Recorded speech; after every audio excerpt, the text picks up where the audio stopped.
Hey, welcome everyone to another episode of the two Abdullahs.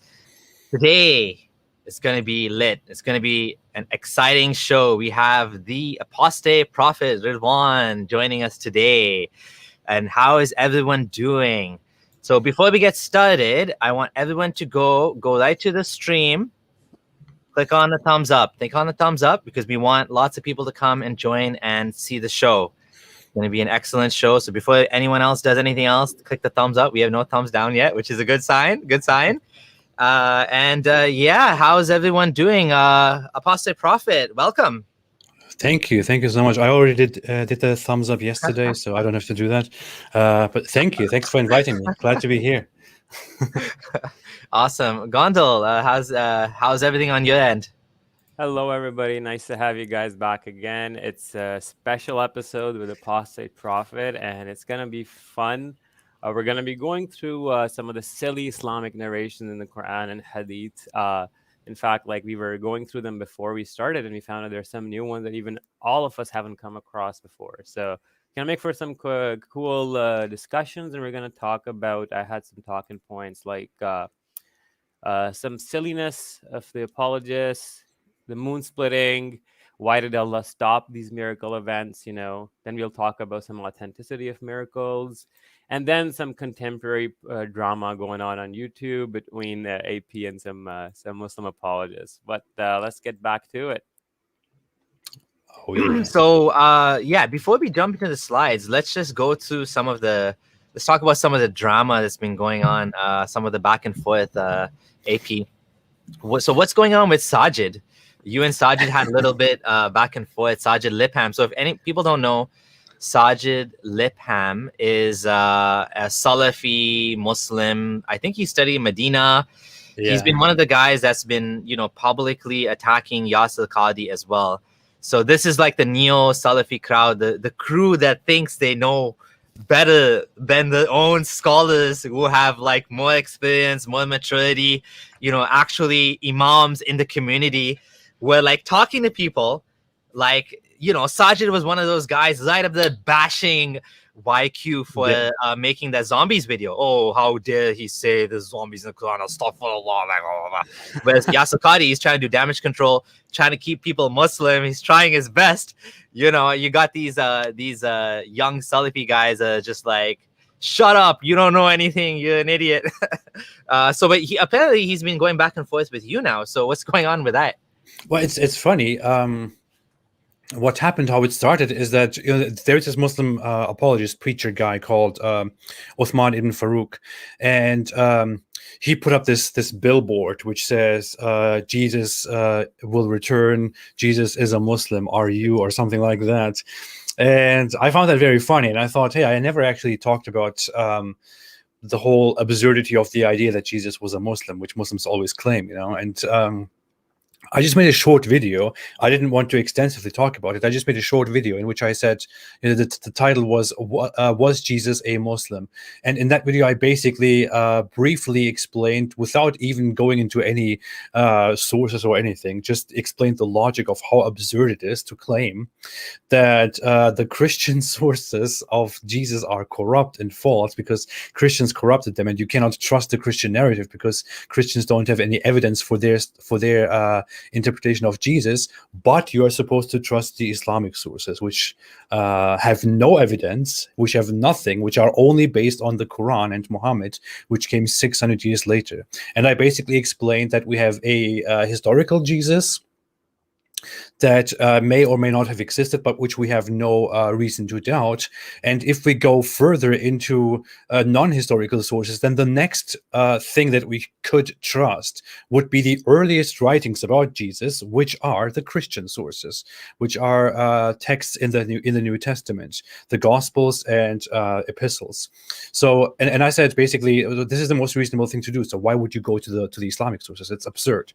And what Sajid did as a response was then to make a video and to insult me and to basically say that the Gospels actually confirm the idea that Jesus was a Muslim, and that you cannot find the divinity and the Son of God idea in the Gospels. You only find that in later texts.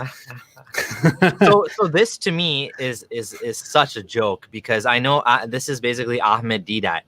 Ahmed Deedat popularized this idea, this false idea. And he is basically, if people don't know, if you're too young to know Ahmed Deedat, you're probably quite young. But Zakir Naik is a protege of Ahmed Deedat. So the same style like Zakir Naik, like coming on this thing and arguing and shouting. Although Ahmed Deedat actually used to debate people, Zakir Naik doesn't like debate people. Right? It seems like he's scared of debate. But Ahmed Deedat was actually debating, and he would use these very showman tactics, not very scholarly tactics, but he'd bring up a Bible and say, "I'll pay anyone $100 who can show me where in the Bible it says Jesus is God." And of course, it's very dramatic, it's very funny, it's very exciting. Muslims love it. They're cheering, they're clapping, takbir, takbir. But like it's a joke. Like it's completely through from the beginning to the end of the gospel. And we don't even need to go to, from my perspective, whether Jesus existed, the mythicism. Like I'm leaning towards, not like Richard Carrier that Jesus didn't exist, but more towards like Bart Ehrman. Jesus did exist. He was an apostolic, rabbinic preacher, Messiah type figure who was executed by the Romans, right? So that's what I lean towards. I think he is much more, there's more scholarly evidence behind that position. But as for the historicity, like I don't even care, because they're not claiming that. They're claiming the Bible. They're saying the Bible says Jesus is not God. To me, this is such a clown statement to make. Like it's such a joke. It's a complete, like it's such an idiotic thing to say. The Bible doesn't say Jesus is the Son of God or however you want to put it. It's a complete joke, because that's exactly what it says. That's the whole point of Christianity from the beginning. It's always been about Jesus being the sacrifice, the Messiah. Like they took, and anyone that listens, and Muslims are big fans of Bart Ehrman. So if they listen to Bart Ehrman, they'll know that what he's saying is that Jesus, the whole point of Christianity was because Jesus was executed. So the Jews were like, this was a big problem for them. Like they weren't expecting the Messiah, which means king, to be executed. They were expecting him to be the king. And according to Bart Ehrman, this was probably, from the Roman perspective, this was considered like an act of treason, saying that I'm going to be the king. This is one theory. I may not be true, but basically, if this was a case, this could have been why they wanted him executed. They didn't want any competition, right? Or it could have been, someone basically ratted him out or whatever.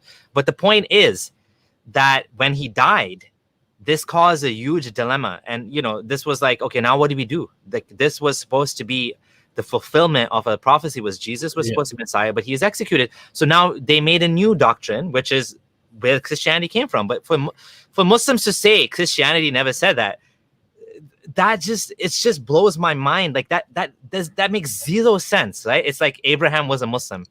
It's as bad as that, right?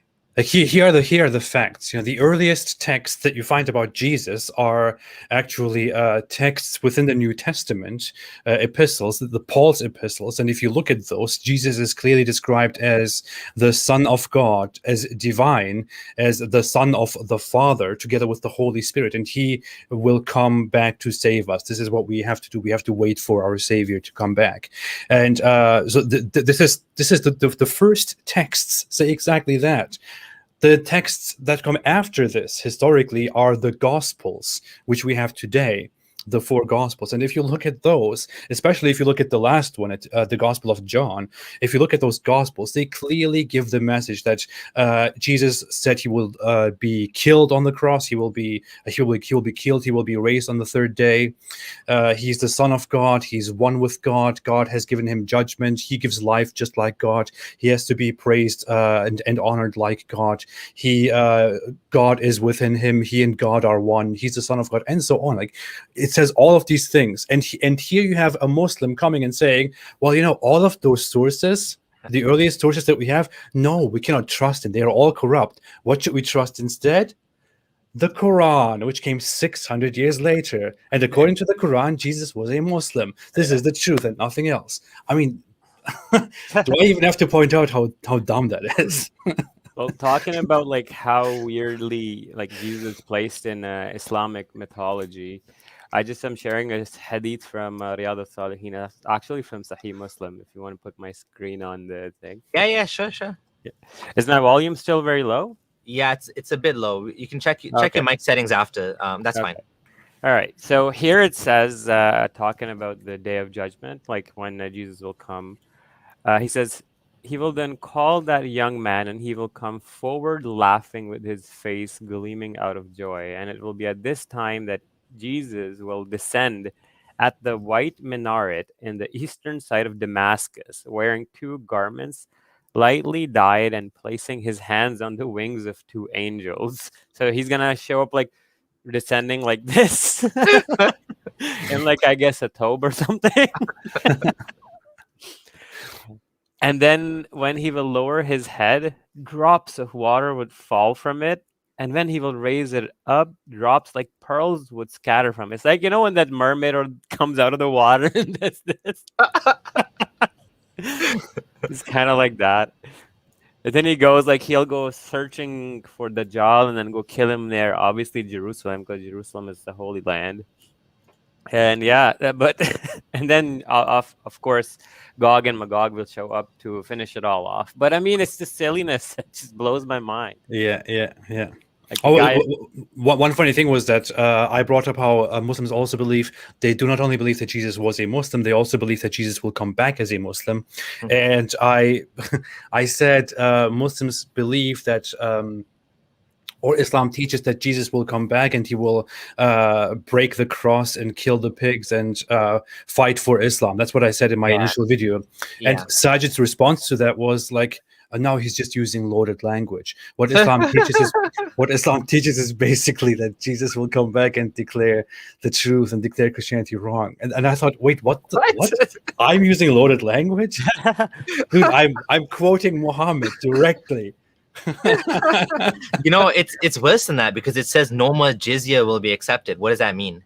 Yeah, it will be abolished, which means the minorities. Yes. They will be fought. It's like, it's worse than, Gondal, you want to share something else? Yeah, like this one where it's explicitly said that Jesus will descend amongst you. He will break the cross, kill the pigs, and abolish the jizya tax. Why is he killing the pigs? I never got that. I don't know, man.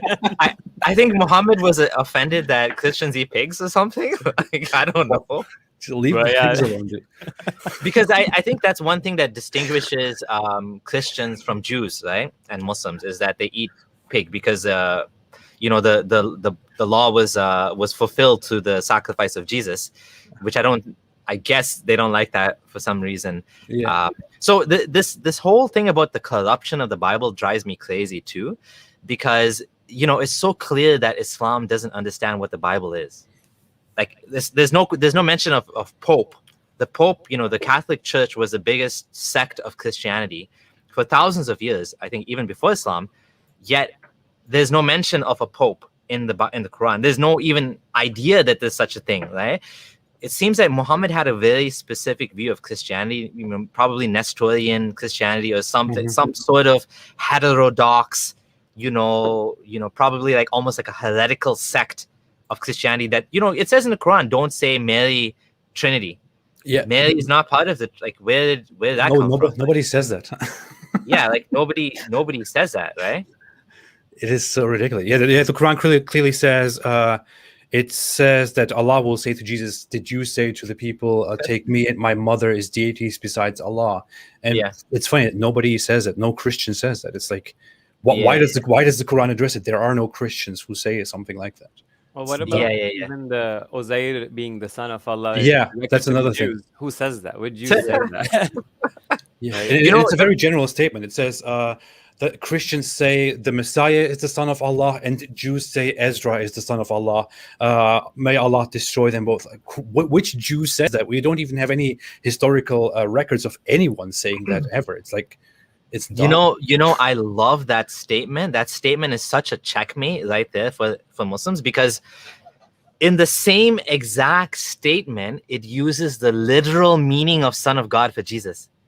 So you can't even say it's metaphorical. Yeah. It's saying, they say he's literally the Son of God, and Jews say, so unless you're going to say the first half of the sentence is literal, the second half of the sentence is metaphorical. It means like a father or something. Like, what? It's like it's so clear. It's talking about literal Son of God, right? There is even a hadith that's funny. There's even a series of hadith which mention that whole thing again, in which Muhammad describes that on the day of judgment, Allah will bring the Jews, or he will call the Christians, and he will say, "Did you say that the Messiah is also Allah, or is the Son of Allah, or something like that?" And they will be punished for their saying. And then he will call the Jews, and he will ask them, "Did you say Ezra is the son of Allah? Who told you this?" And he will basically then punish the Jews for saying that. That's what the hadith say, you know. Yeah, that's it seems like history wasn't a strong point for the author of the Quran. In fact, I just found this website. It's Dr. Jonathan Brown's website from 2016. Yeah, he did a response to this, right?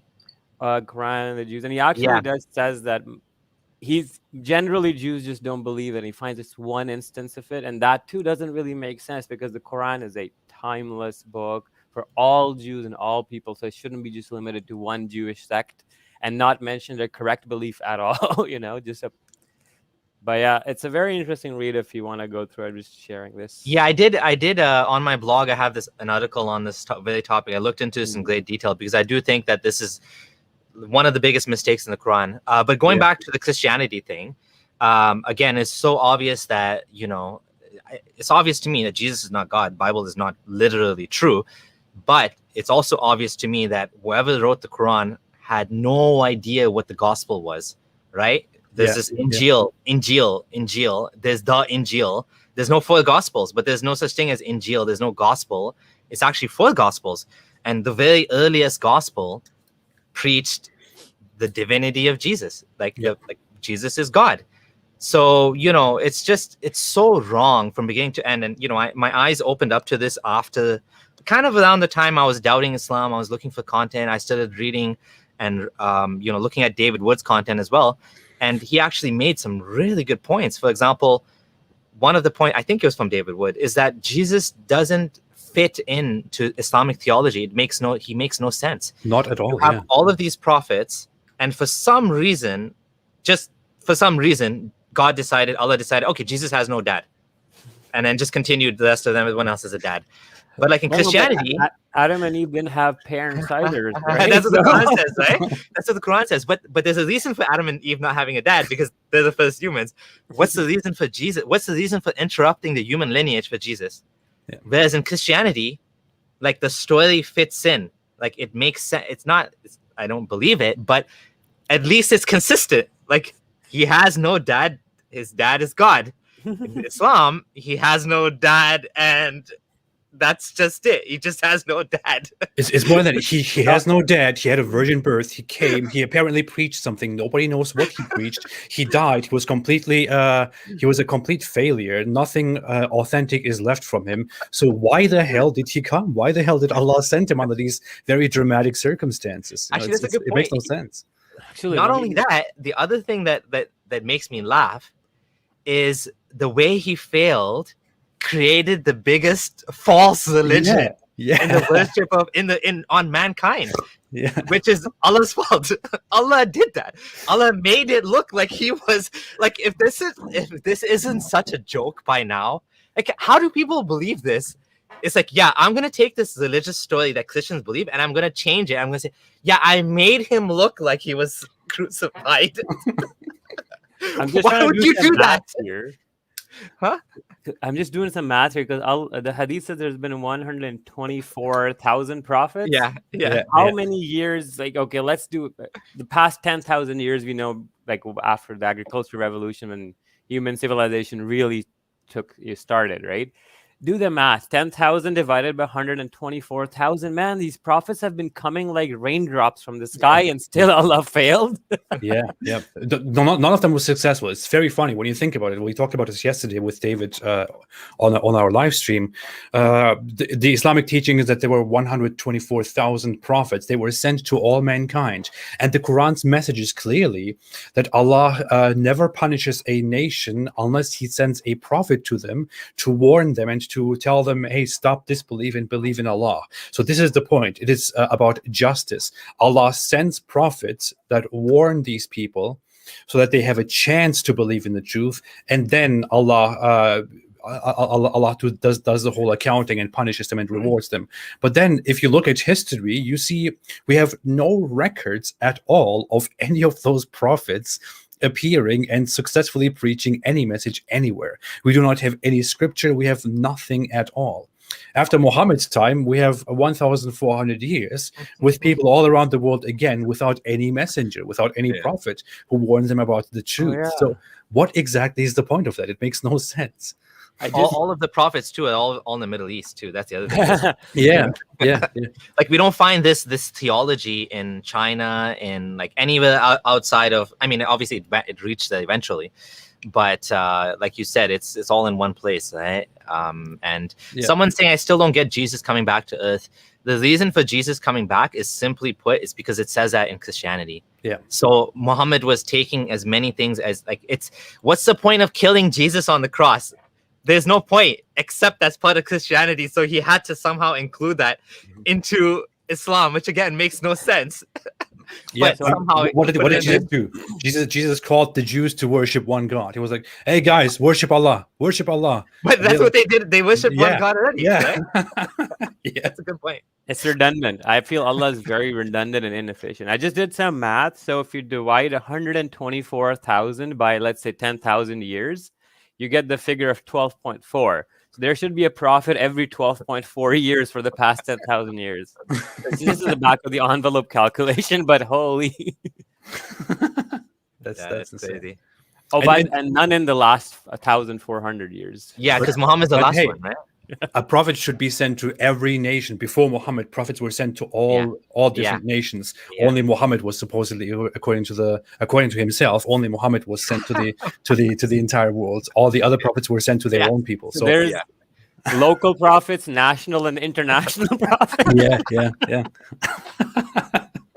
It should be international assembly of prophets or something. That's another interesting point. There's a contradiction between there's two things here mentioned. One is that there's a prophet sent to every nation, or a messenger or whatever. Then there's also another statement that if you didn't get the message, and a lot of Muslims make this into like a majority thing, that if you didn't get the message, then you're excused. Whereas, well, if Allah did his job properly, then why would there be like holes in the... It's like you're creating like a postal service, you're God, yet you fail to deliver your message to like a bunch of people. Like what you created this, you created a video game and it's full of bugs. Like half of the levels don't work. You can never reach some of the there's some diamonds you have to get to, but like you can never get to them, right? The developer made it impossible or something. He sent 124,000 patches to update the bug.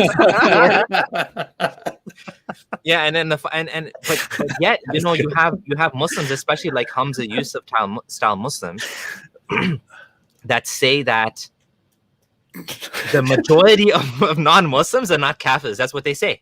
They say the majority of non-Muslims are not kafir. Why? What does kafir mean? Someone that denies the truth willingly and knowingly. So like we would be probably would be kafir because we know Islam. Yeah. But apparently, like your grandma, or some white lady that lives in New York, even though she knows about Islam, even though she's heard of Prophet and she doesn't like Islam, she would not be kafir supposedly. What the hell is the point? This is kind of unfair to us who did hear about Islam, right? So for example, if I'm living far away, and I never heard about Islam, I can party and do whatever I want in this life and still go to heaven in the afterlife. But if there's somebody who's heard of Islam, well, shit, now you have to accept it or you're screwed. Well, this thing comes up with Christianity too, because people say, then what's the point of giving the message? With Islam, though, there's a hadith that says you'll be tested on the Day of Judgment. Remember that one? So, like, Allah fixed his bugs in the afterlife. God, I'm still stuck on the whole thing. 124,000 patches. It's a good analogy. Well, the funny thing is, the Quran actually, the Quran completely messes up its whole message because it doesn't get this whole thing right. The whole, being just and holding people accountable for knowing and rejecting the Quran. The Quran makes different approaches, and it tells Muhammad that he has to warn everybody, and those who were warned have no choice but to obey. And then it says after Muhammad is unsuccessful, the Quran says, There is nothing you can do, O Prophet. If Allah wanted them to believe, they would believe. But what the hell does that mean, man? Or what does that mean? What does believing mean? What does believing entail? Believing means, if I believe in Islam, that means I have been consciously, cognitively, knowingly convinced that Islam is true, which is why I decided, okay, hey, you know what? It makes sense. I believe in Islam. Okay, I am now a Muslim. Ashhadu an la ilaha illallah, and so on. So this is what I would do. If that means believing. Believing means being convinced that it is the truth. If it is in Allah's hands, if Allah can decide whether I believe or not, doesn't that mean that it is in Allah's hands whether I'm convinced or not? How is that my fault? If I do not believe, if it simply seems absurd to me, and this is the truth, this is what it is. And Muslims come here doubting our motives, but I say very honestly and very clearly to you, I simply do not believe that Islam is true. I simply believe that it is absurd. I believe it is stupid, which is why I make fun of it. I think it is dangerous and wrong, which is why I reject it and criticize it. If I did believe that it was true, if I only had a doubt that it was possibly true, I would not make fun of it. I would acknowledge it and believe in it. And according to the Quran, if Allah wanted me to believe, then I would believe. So how does that make sense? Yeah, and I mean, to be honest, Allah needs to be able to take a little bit of a joke. He is the creator of the fucking universe. So if you make fun of it, it's not the end of the world. He'll get over it. Yeah. I mean, if I can get over the people making fun of me on YouTube, and you can, I'm sure the creator of the fucking universe doesn't need to get butthurt over a few insignificant Homo sapiens, joking around at the end of the day, right? Like, I mean, yes, but exactly true. If you did believe, you don't just believe it's false, it's false. There's not even a doubt. Yeah. I mean, there's like, when people ask us, is there any chance of us going back to Islam? I mean, theoretically, but Zero. how? Like, it's too silly and too dumb. Like, it's straight up like not trying to be condescending, but it is borderline low IQ bullshit. That is what it is, man. I'll be straight up, like, you can't make this stuff up. Absolutely. I see no reason why I would ever convert or revert back to Islam. It's just so. I am completely convinced that it is complete bullshit. There is no. I see no possibility of ever converting back to Islam. And it's not like, to me, like, now Islam, when I think about Islam, in my head, it occupies the same space as Scientology, Mormonism, FLDS. Yeah, man, because it is equally bad. Or like there is this new religious movement that I was kind of interested in for fun, which is called realism. It's this guy who claims to have communicated with some divine beings, aliens, who actually came far in the past and who brought humans to the earth and brought them a message. And they were known as the Elohim, and they will come back to save us and to give us extremely advanced knowledge and technology once we humans achieve complete peace, and once we stop hating and fighting each other. That's his message. And his whole religion, his whole cult is basically just people fraternizing, coming together and having sex and being totally open and peaceful and stuff like that. And I look at that guy, and he has a strange haircut, like he's bald on top and has hair on the sides, and he says he communicates with aliens. And I feel like, dude, that's the same. That's just like Muhammad to me. Yeah. I want to respond to this comment, Abdul Gondal. I'll let you respond to this. Low IQ bullshit, but very intellectual people believe in that. Explain that to the Abdullahs. It's funny that he's using the word, he's Muslim, and he's using the word Abdullahs as a slur, which is a slur against Muslims. You don't do that. Like, are you encouraging us to call people? I don't even do that because I think it's disrespectful. I mean, I was telling one of my mods. My comment, and what I mean by low IQ is the ideas and the set of ideas contained in the Islamic theology are very right. Now, I'm not saying that every Muslim is low IQ or terribly and not smart. No, what happens with smart people is compartmentalization of knowledge, where you store your religious beliefs is in a different part of the brain, so you don't really look at them or analyze them with the same rigor that you do the world around you. So you'll see, like I actually know cosmologists with PhDs, astronomers who believe the Earth is 6,000 years old, right? And they'll be working for NASA. You'll have Muslim doctors, Muslim neuroscientists who will try to explain to you that genies possessing you are real, right? So what Sam Harris said, religion can make sane people believe in things that only lunatics could believe on their own. And that's the point that I'm getting to. Yes, we're not saying Muslims are low IQ. We're saying that these things are, if you were presented these things, like Apostate Prophet just presented the most ridiculous religion. Abdullah Gondal's done this on his Facebook. He's taken an Islamic story of Muhammad speaking to the genie in the cave. Sorry, not the genie, the angel in the cave. And he changed the words to say Zenu, the great god Zenu, sent this message to this prophet. I forgot the prophet's name or whatever. and everyone's laughing at it until they get to the end. They're like, oh, I changed the word Zenu to Allah. And, and it's the same thing. It's the Islamic story of revelation or whatever. But like when you present it to it in a different context, you'll laugh at it. But when you present it to it as, under the guise of childhood indoctrination, it's very difficult to let go of that. Right. Okay, I'm going to share your screen, Gondal, and then we'll jump to the slides. But this is something that I wrote kind of like a mockery, but just switching the words around. And it's basically literally changing the words of the Quran verses. If you look at it, chapter 16, verses 101 to 109. And when you zoom in a bit? Yeah, for sure. Control plus on the keyboard. Yeah, there you go. Okay, thanks. So Zenu knows best, this where Allah is and all that. But when you read it this way, and you think about it, and then you realize, holy shit, this is actually really terrible, hateful, and the way it's written.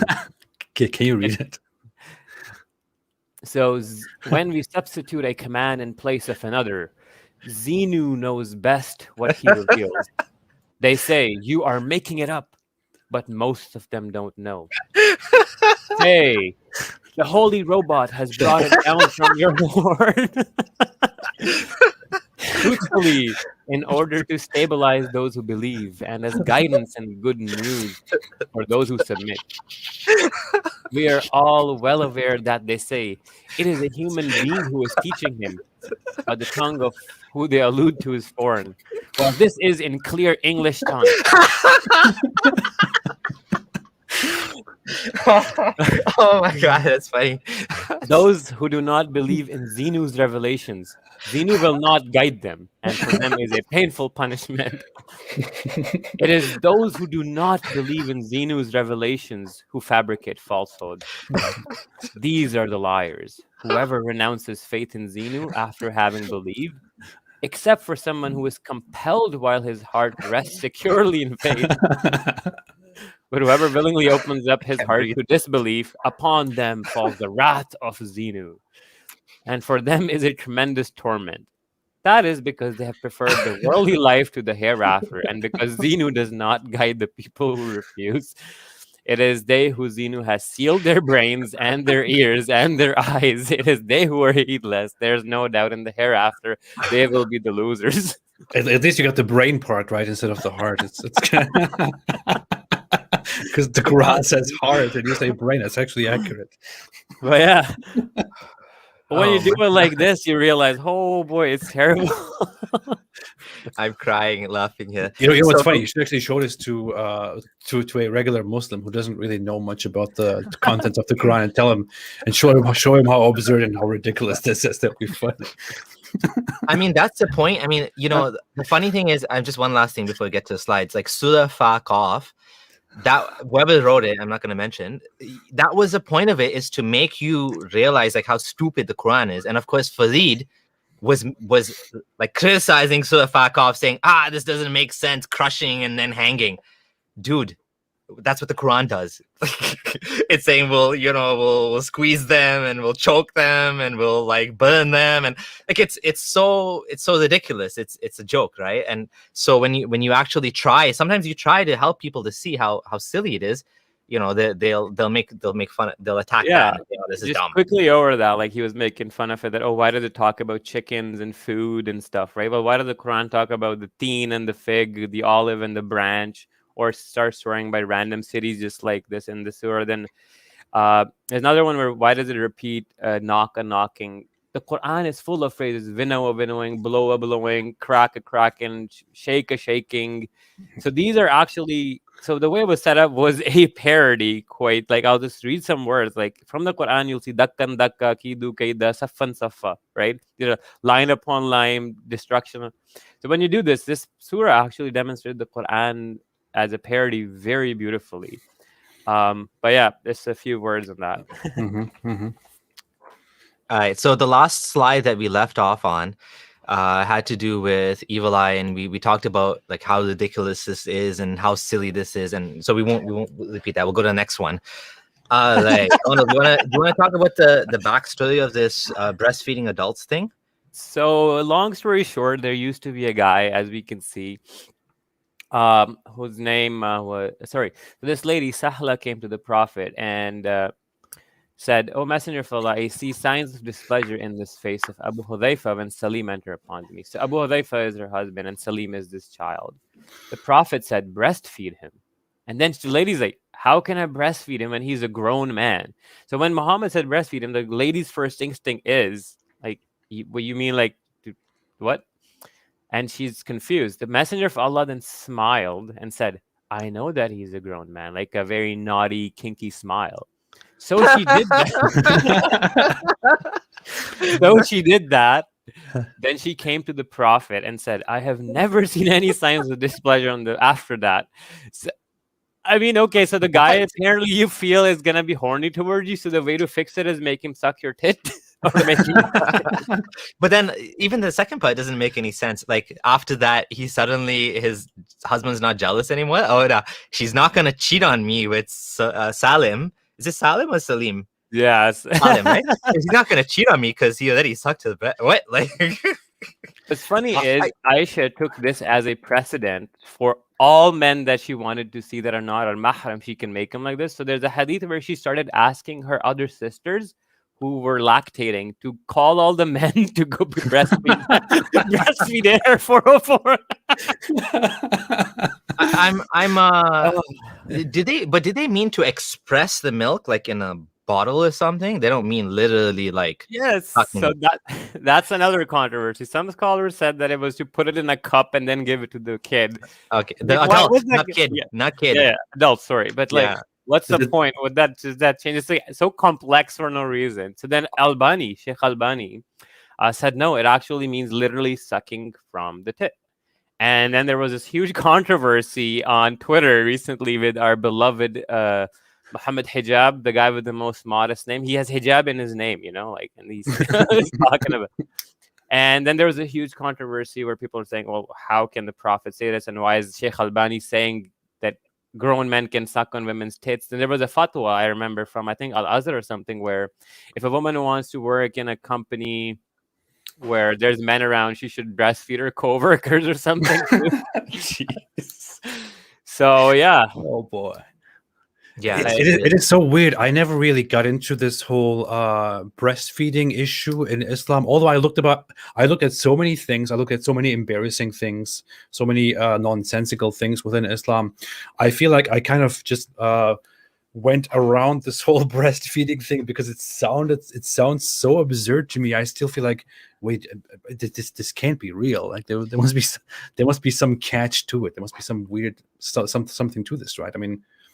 I almost like, to me, this is almost like as obscure, even though this is in like one of the main collections of hadith, it almost feels like it's so obscure because nobody would ever do this in today's time. At least I would think so. What do you think, Gondal? I mean, this is what Muhammad Hijab came out and said to some other Muslim guy, said, okay, can I suck your wife's tits? Yeah, something to that effect, right? I mean, I was just laughing when I saw that because he was giving them the same treatment he used to give us, like, like those vulgar framings of like, can I do this, would you let your wife do this and that, like he's doing the same thing to the Muslims. And I was just like, they're laughing and clapping. I'm like, there you guys go, now you know what we had to deal with all this time, right? This is what we're dealing with.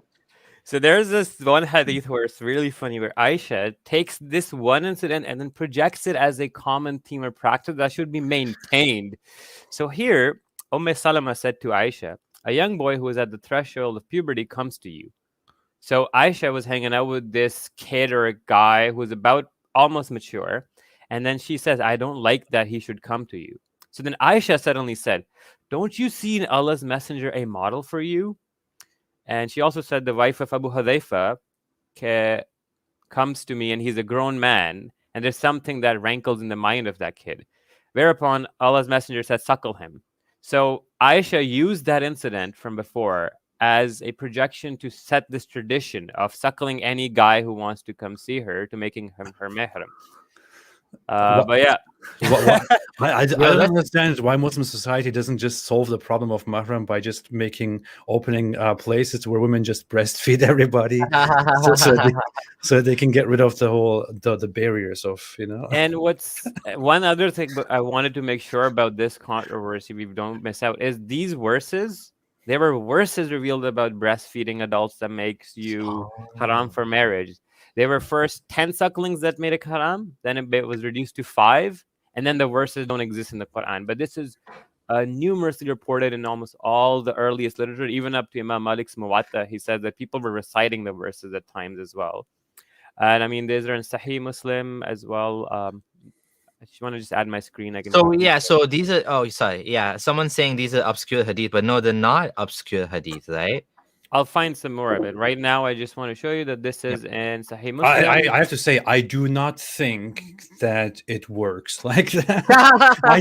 I do not think that by sucking on the tits of a woman, you will stop having sexual desires for her, and thereby. It makes it haram. I have to show you this one. Yeah. But how does I still don't understand how like you're not allowed to show you're not allowed to be how do you do this when you can't be alone with a woman and you can't that's her aura? I don't get it. It's weird, right? Like you don't understand the wisdom of Islam. I don't understand how you implement this. That's what I'm confused about. Do you have to like blindfold them so they can't see what they're sucking? Okay, so this one is you have to lower your gaze, right? Like, okay, hold on, let me share your screen again. This one is legit a real life example that happened in Omar's time, and I was like, how do people believe this? So this is from Imam Malik's Muwatta, one of the earliest hadith collections, one of the strongest ones and authentic ones per Muslim corpus. Here it says that Yahya related me from Malik. A man came to Abdullah ibn Omar where judgments were being given, and he asked about the suckling of an older person. Abdullah ibn Omar replied, a man came to Omar ibn al-Khattab and said, I have a slave girl and I used to have intercourse with her. My wife went to her and suckled her. When I went to the girl, my wife told me to watch out because she had suckled her. So Omar told him to beat his wife and then go to his slave girl because kinship was only established by suckling of the young. Dude, what? He just contradicted the other hadith. I mean, just trying to make sense of this. It is such a mess, man. I don't know. It's like a TV series. You can make an anime out of it. You gotta be careful. I suckled that one. It's like... This is I mean, you highlighted this before, but I'm just gonna elaborate a little bit on this because it is actually quite comical. The wife of was it Ibn Omar was jealous. Was it Ibn Omar's wife? Sorry, I'm trying. No, it was a man. A man came to Omar. Okay, so basically, it was some random person that his wife was jealous that he was screwing his slave, and she didn't like it.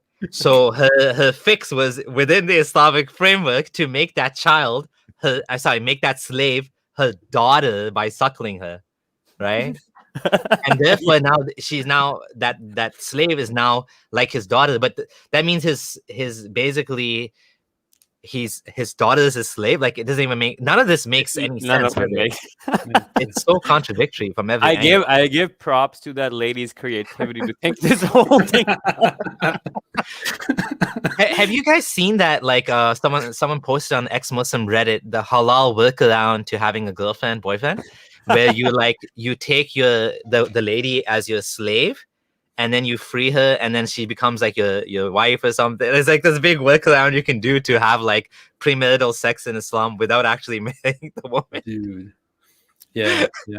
Because it would technically not work within the Islamic legal system, because you're not technically allowed to out of nowhere enslave a free person. Oh yeah, true. Yeah, you need a war. That's the problem, right? Yeah, you have to go to war and then enslave the enemy.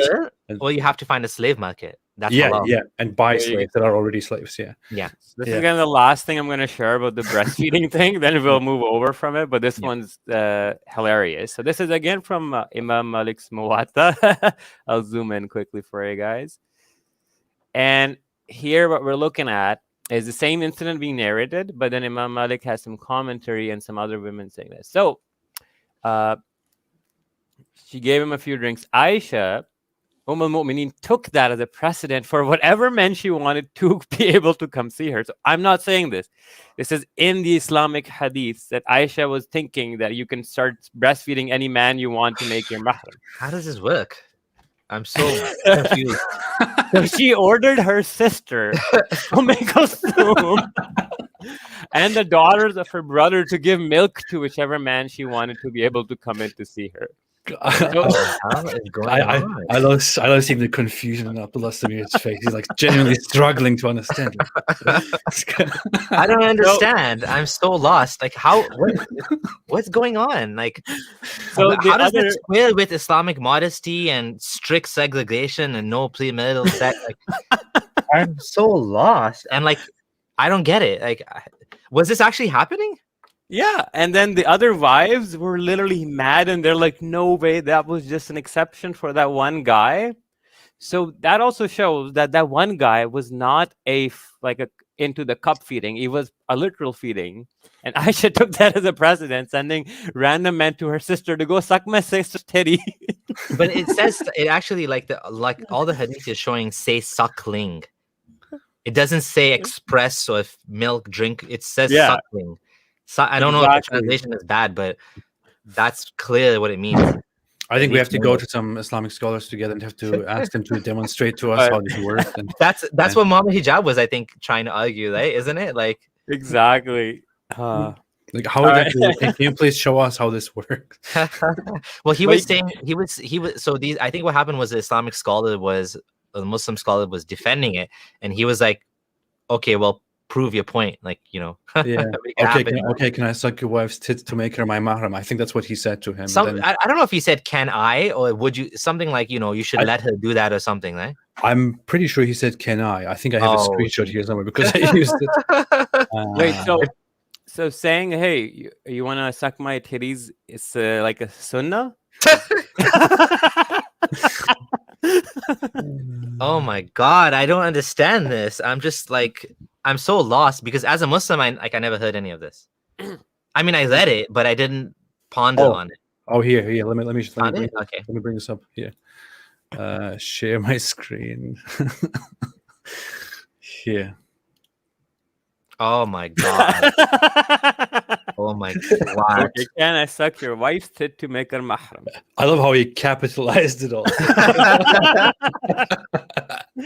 He took a page right out of Aisha's book. Okay, can I suck your wife's tit to make her mahram? So he's arguing against it, basically. Like, he thinks it's not allowed, right? Yeah, he says it's absurd. It should not be what these Islamic what scholars like Albani teach. It is. It is absurd to him, and he's challenging them to think about the logic of that. But of course, their reaction is like, "What the hell is going on with you?" So this Omar Chatlia, I think, because he's a scholar. I mean, Muhammad Hijab was forced to apologize to him, right? Something like that. Well, they basically blamed it on the men.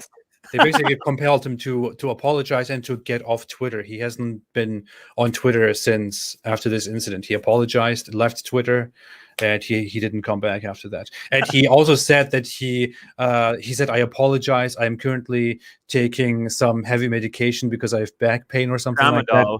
And this is and that medication makes me say very strange things in public and private."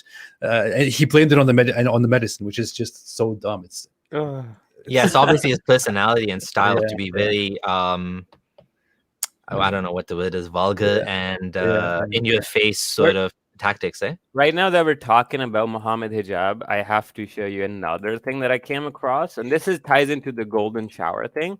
And I was shocked to find this myself. I'm like, holy shit, how does this even exist? I'm just trying to go on my Facebook. Perfect. And this is about, okay, I'm going to phrase it. Sahabas were vampires. They would drink blood. And they're not just vampires, they were urine drinking blood vampires. So I'm going to quickly share my screen from my Facebook. And I had this post a few days ago, and I was even shocked. Like, this is what blew my mind. Like, completely blew my mind. We've heard of those people drinking his spit and rubbing his spit infested stuff. So if you go to this link here, Islam Web, okay, Islamic website. Question: the authenticity of the hadith stating that people drank the urine and blood of the Prophet. What WTF is what you're gonna say, right?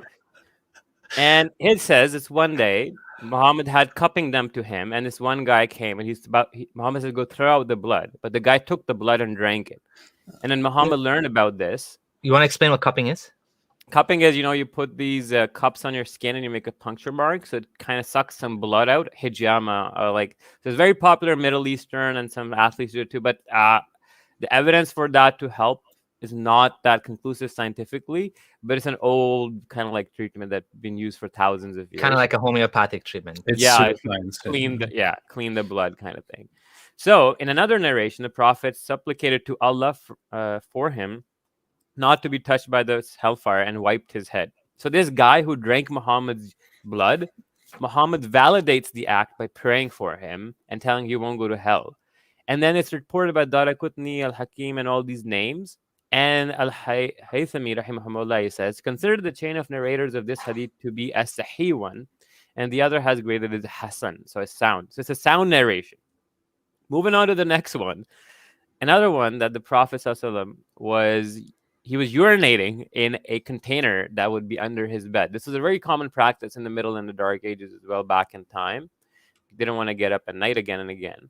When he asked his Abyssinian woman or slave servant, where is it?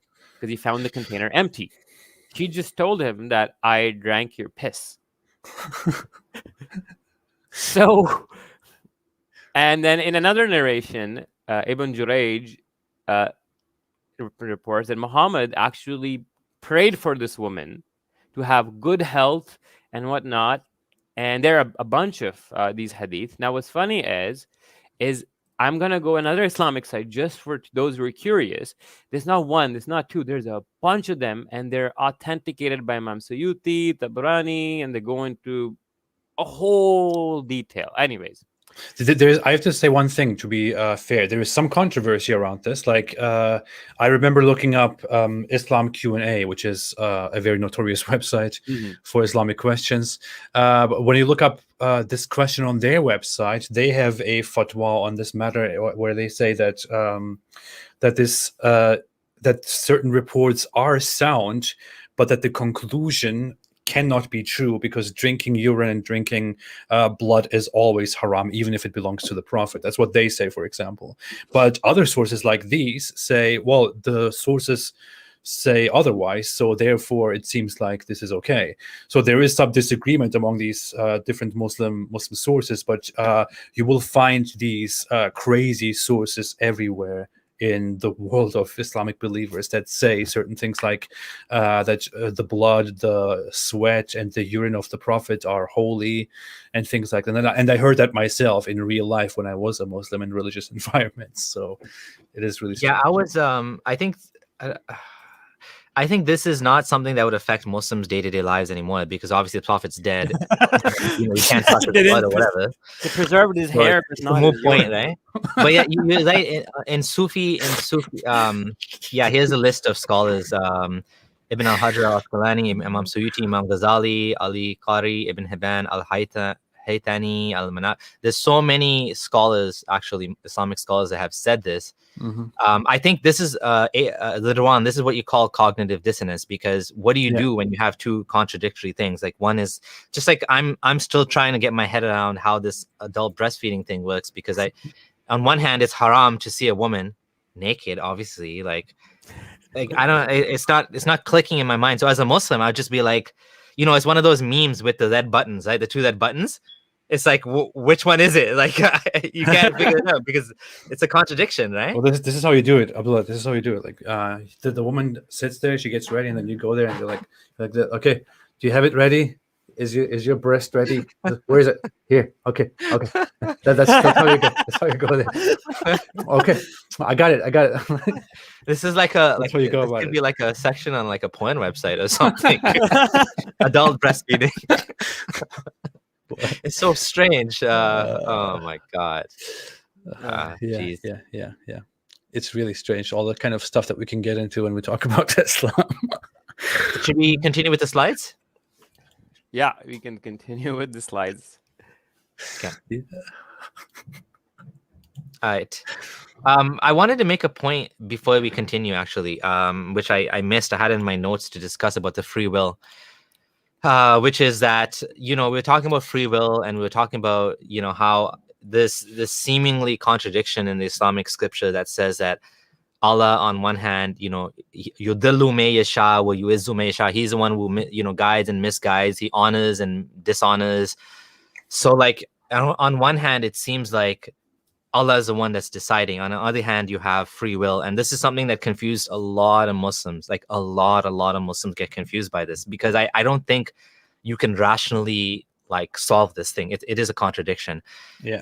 From my perspective, what I would just add to that is that if free will is, like, why is free will such a good thing that you would, okay, so according to Islamic theology, Allah decided it's so important that it's worth sending people to hell.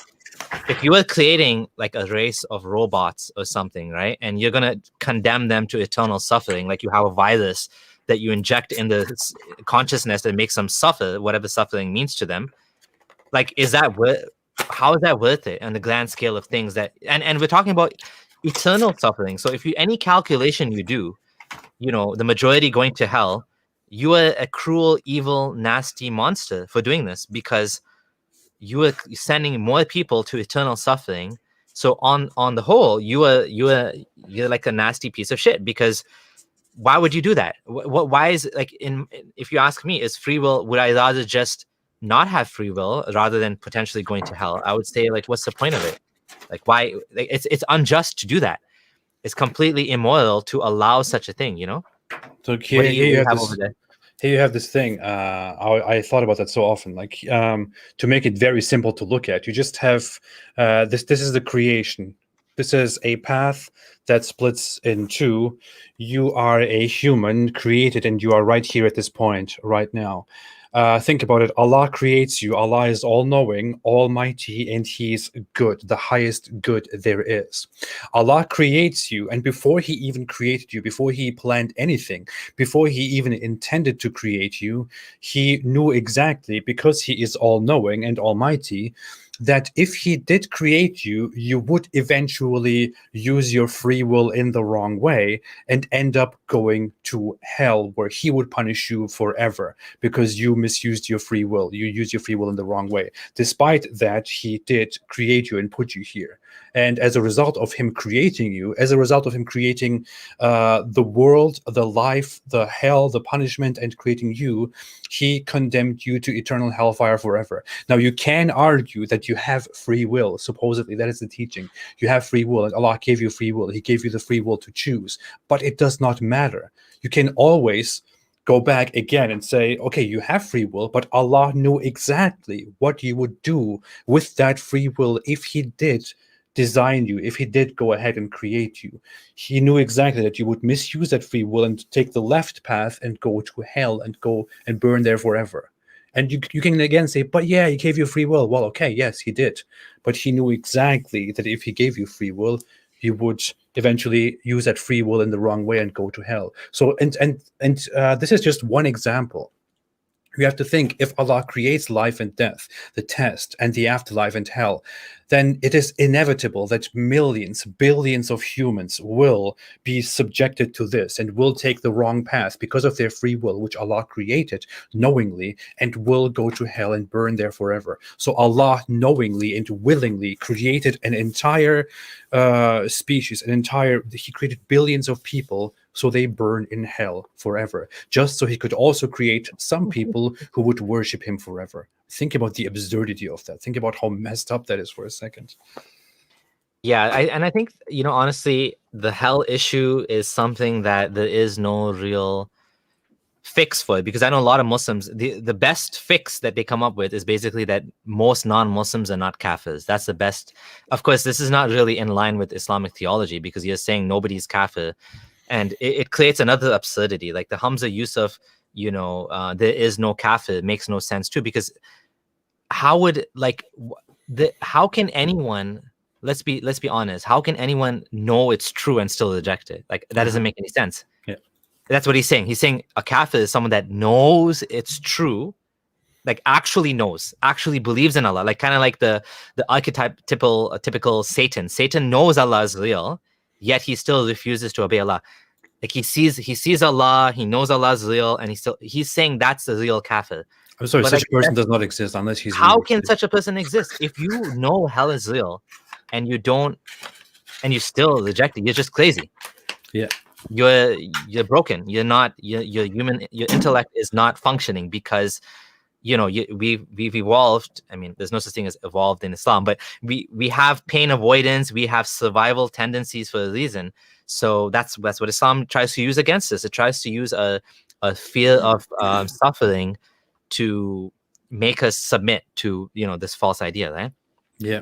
Even if I was completely selfish, even if I completely just looked out for my own good, it would be the dumbest idea ever to know that hell exists, that I will go to hell, and then to choose to disbelieve and go to hell. I mean, even if I was a selfish pig, it would be the dumbest thing to do, to go to hell. But why would I do that? You are a selfish pig talking about Islam all day. How dare you? But the thing is, yeah, like honestly speaking, it was the same sort of concern I had when I left Islam. Like, okay, I'm just gonna keep it to myself, because I don't want I'm gonna take a risk for myself, but I'm not gonna misguide my kids. I don't want my kids to go to hell. Like, you worry about your own kids more than you worry about yourself if you're like a normal parent. Mm-hmm. That's just, again, how we evolved. You want your put it bluntly, you want your genes to be passed on, because if you didn't, you wouldn't exist, because your parents wouldn't have given a shit about you either. We all give shits, because that's how that's how the species continues. So I don't want my kids to suffer. I don't want my wife to suffer. So I wanted to look into it. But now, like, yeah, it's so obviously false, right? Abdullah, you wanted to share, Gondal, you wanted to share something? Yeah, so I came across, when talking about the contradictory, weird, immodest, modest thing with the Islamic theology. So there was this idea that you've probably heard, that slave women used to be bare-breasted to differentiate them from free women, right?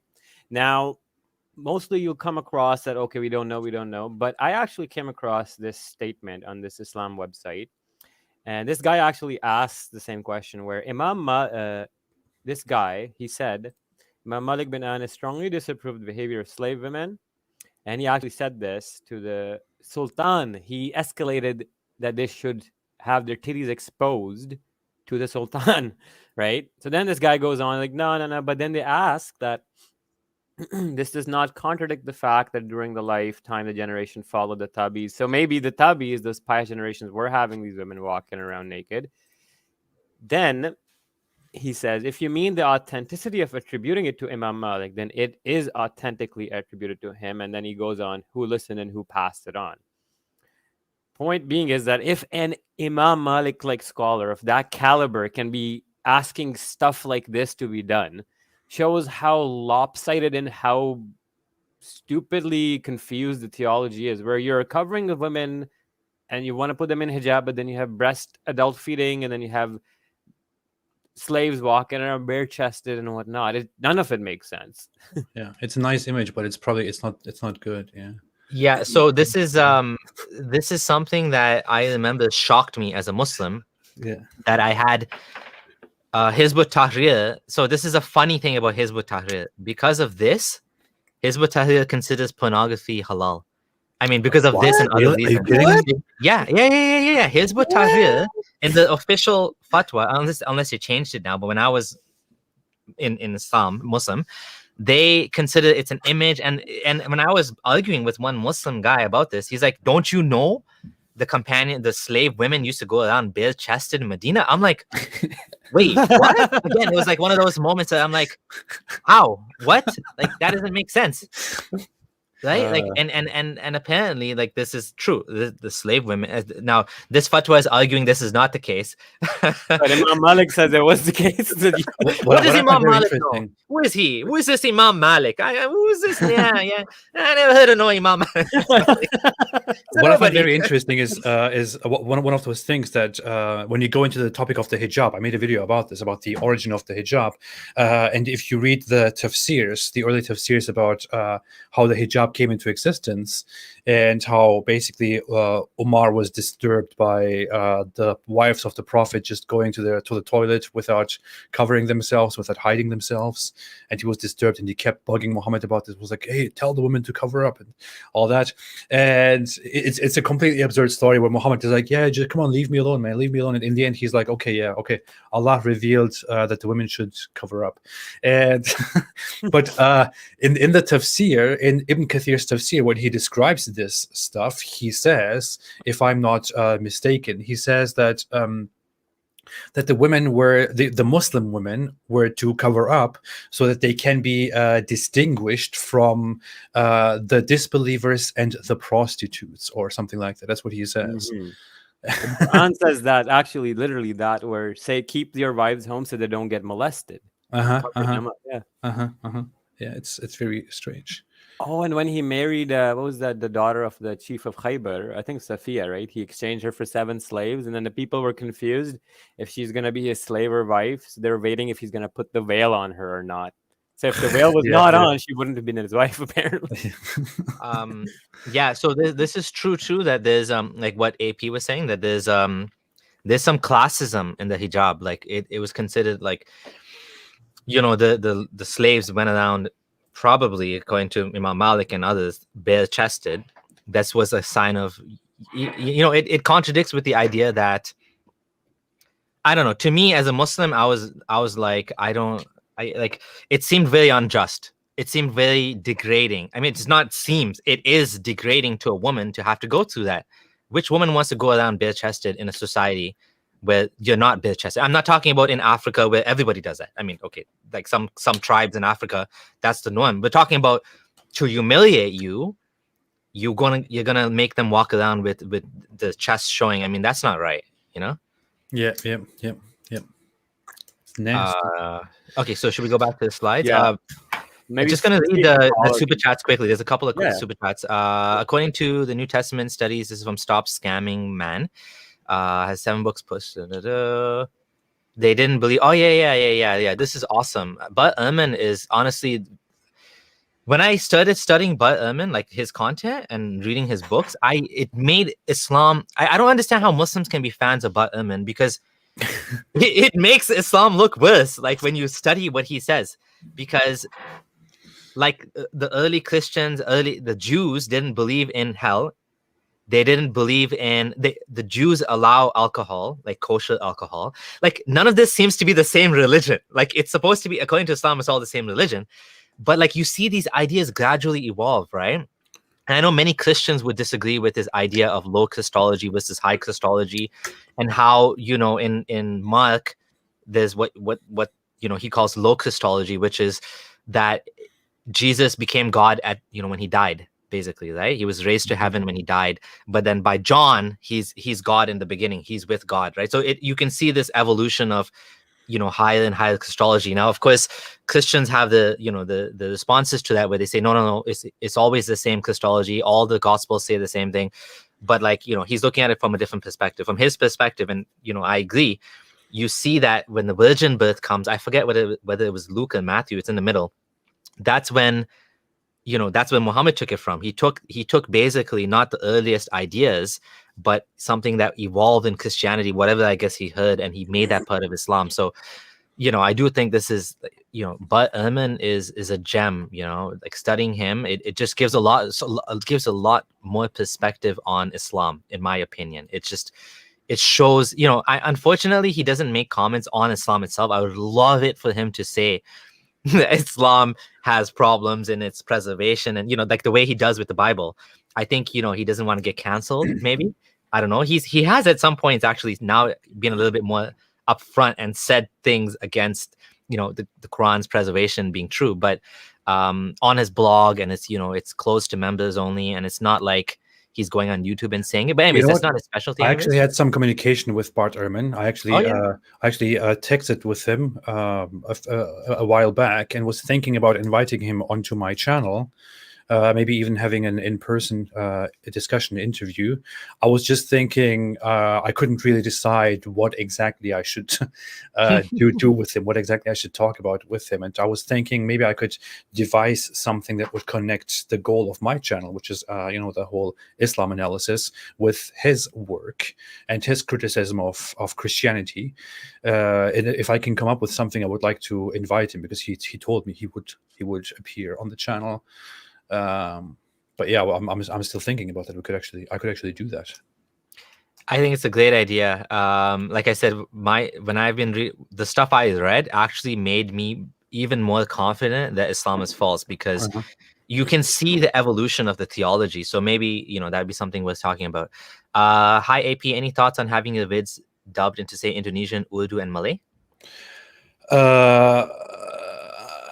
I got these questions forever since the beginning of my channel. I just don't know how I'm supposed to take care of that. I'm not a very organized person. I'm an extremely disorganized individual. It's very hard for me to take care of my scheduled videos. So it would be extremely hard for me to also take care of subtitling all of my videos in different languages and employing people who subtitle those videos. I don't know. Okay. Fair enough. So this was quite the topic, eh? Yeah. Just one point before we go forward. Yep. In the comments, I noticed that they were saying that Imam Malik denounced the bare-chested practice. What I was trying to convey, if I wasn't clear, was he mentioned that the women used to do that in that time, and that he was pissed off that they're doing that. And that quote is authentic. That means that's being used as evidence to show that the Tabi'is did in fact have this happening in their time. That was the whole point. If that was a little confusing, just clearing that up. All right, next slide. Jonah gets swallowed by a whale. There's actually a recent story that happened where a diver got swallowed by a whale, and he got spat out at the shore. He wasn't in there for 3 days, though, was he? Yeah, no. He actually has a video. Does it say how long he was in there? For Jonah, I believe in the hadith and everything, it says he was in there for 3 days, and then he prayed in the belly of the whale. What's that word they say? There's a special prayer of Jonah that he said. Oh, I forgot it. They say it when people die, and they repeat a lot of it. Yeah. I can't remember it either. I lost it. But anyway, similar to that. Oh, the famous one. This one has caused so much controversy. He was created from a fluid ejected. You know what's so funny about this thing? Semen from backbones and ribs. I had this debate with Nader Ahmed the first time that I had a science debate with him, and we were basically arguing how the Quran is full of scientific mistakes, and he kept pushing me to bring up this scientific mistake. And I'm like, hey, I don't want to talk about this. I don't care. I want to talk about other things. And he's like, no, ask me about the Siemens from back. I'm like, okay, fine, let's do it. Let's talk about it. And then what he brings up is that the human body, when you actually look at the human body from the bottom, then the place where the semen originates is actually between the backbones and ribs. And so when you look at it from this angle, then it is actually true that it comes from a region that can be described as between the backbones and ribs. So therefore, the Quran is miraculous and accurate. And it's so dumb. Oh my God! It is not even accurate. But his entire idea to resort to that, to instead of taking this exactly as it says, to just look at an X-ray and say, "Hey, look! If you look from this angle, then it does look like it comes from between the backbones." And it's so dumb. I don't like bringing this topic up either because honestly, it's like a dead horse that's been flogged to death. And the Muslim apologists have built up all of these excuses for it, so it's just not. There's so many other things. I think. I mean, this is a clear problem in the Quran, and frankly speaking, if you can't see this is false from this one thing, like we can't. There's nothing to help you. Like, this is like obviously a mistake. I feel like it's a rule where like the more problematic a Quranic verse is, the more complex its tafsir is. That's a good one because there's this I forgot his name now, but there's this guy that was on the Flat Earth documentary on Netflix. By the way, it's called Beyond the Curve. I highly recommend everyone watches it. And he actually mentioned, I think his name is Tim, that the more crazy the conspiracy theory, the more the more flawed like the idea is. Like, for example, Flat Earth, the more convoluted the workarounds have to be to make it fit into reality. Right, like the harder you have to work to make it make sense. Obviously, right? I guess because it doesn't fit, right? Well, are you saying that the Earth is not flat? It's not flat. There's the whole idea of the flat Earth in the Quran. Like the flat Earth in the Quran, I think appeals to Salafis. I mean, a minority of Salafis do believe in flat Earth because otherwise. A lot of these things just don't make sense, like Allah coming down to the lowest heaven every night. How do you make sense with Allah coming down if it's not a flat earth? He can't come down to every different place. The earth is flat, but Allah is so heavy, he morphs in the geometry of space-time to make it circular. Oh man, I've never heard that before. You'd make a good apologist. If the earth is not flat, if the earth is round, then that means that ships go like this on the side of the earth. and that can't be real. That can't be true. I was actually shocked that the founder of the Bareli school of thought, Imam Ahmad Reza Khan, wrote a book where like he had like 100 points where he had graphs and like diagrams, force diagrams, equations trying to disprove that the earth is flat. And like his logic was if it was circular, the water would spin off the sides. And I'm like, but yeah, So yeah, back to the slides. Okay, so next one. Oh yeah, so this one always got me like this is just bizarre. Like a tree whose fruits are like the heads of Satan, and Muhammad mentioned this but a few times in the Quran, and he says, "Indeed, there's a tree issuing from the bottom of the hellfire. Its emerging fruit is as its heads of the devils." And they will eat from it and fill their bellies. Now, I don't understand. How does a tree keep growing in this immense heat and not burn? What is it made out of? Then secondly, what kind of fruit are you looking at? Like spiky, thorny fruit? And like who Brother, came up with the physics of hellfire are different from the physics of this sphere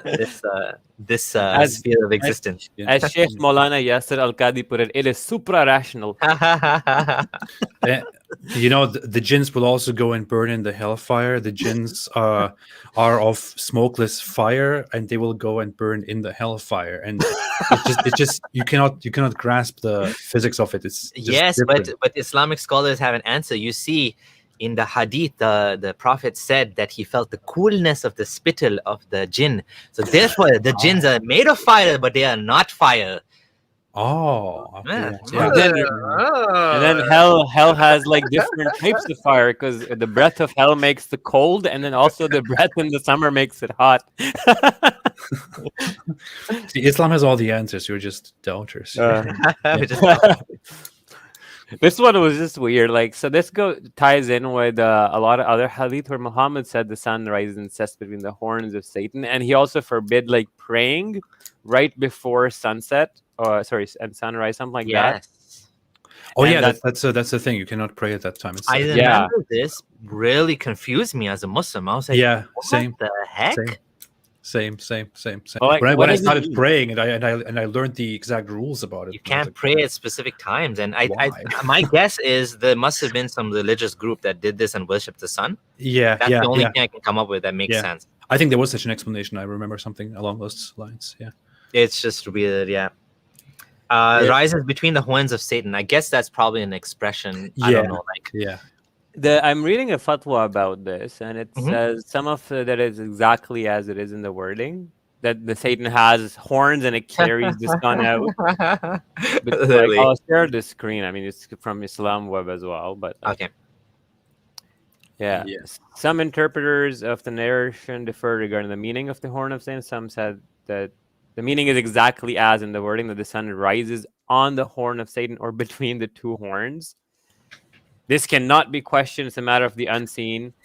But I don't get, if you're worshiping Allah, why does it matter when the sun rises? I mean, it rises in the horns and it sets in a pond. Yo, this guy was a wackadoodle-doo. It's so weird, right? You know how Islam has all these things, these extremely strict rules about the symbolism of things, how you're not supposed to bow down in front of certain things. Your prayer is interrupted and invalid if something passes in front of you, and all this stuff. It's just so weird. Like these. And then about to appeal. Yeah. It's just a bunch of very strange rules. Like, why can't you just shut the hell up and just worship Allah if that's what you're doing, instead of worrying about all the, I don't know, washing yourself in this way and that way, and praying in this way and that way, saying certain words, having your prayers invalidated if you accidentally fart. I mean, seriously, it's really strange. So with the sunset one, I just want to quickly show you that these hadith are authentic. Oh, hold on. Let me share your screen 1 second. Okay, go ahead. So this is actually from Sahih Hadith from Jami' as-Saghir, and it's classified fully authentic. It says, where does the sun set? Muhammad asked the companion, and he doesn't, I don't know. And Muhammad then explicitly says that it says in a pond of warm water, like straight up. Okay, this is Albani's book, I think. And this is the verse that they're talking about, and the hadith actually uses the same wording in the Quranic verse. Wait, hold on a second. Are we talking about a crowd of people seen covering the sky? Oh no, this is about the horns of Satan. I just wanted to. Sorry. I moved ahead too fast. Okay. Go back. So you were saying, okay? So this is the hadith that is Sahih, where Muhammad is affirming the literal setting of the sun in the pond. Okay. Mm-hmm. And then, I mean, this is from Sahih al-Isnad, authenticated by Albani. This is from Abu Dawud. It's another book. And this, again, it says, Muhammad was riding a donkey. Remember, the donkey is the worst sound. Allah hates the sound of the donkey, but Muhammad loves riding it for some reason. He asks his buddy, where does the sun set? Do you know? And the guy's like, I don't know. Allah knows best, and his prophet. And Muhammad said, it sets in a spring of warm water. You know what's funny? When you bring up this hadith, certain Muslim apologists say that this hadith is not entirely accurate. That's what they say, what they claim, because there are other hadiths that in a higher number that narrate the same story but don't narrate that part in which Muhammad says that the sun sets in a muddy spring, but in which Muhammad simply says that the sun goes to prostrate under the throne of Allah and asks to rise again, and Allah gives the sun permission, so the sun rises again. And one day the sun will not be given permission, and then it will go and rise from the west, and that is when the day of judgment will come. It's like, no matter which story, no matter which hadith you take as the real deal, it is just stupidly absurd. So this I- one, Yep. here, he's kind of merged all of them together. So he's starting like in the Urdu translation I can read. He says that the sun goes into the pond and then it goes under the throne to Mm. prostrate to Allah, and then ask if it can come out again.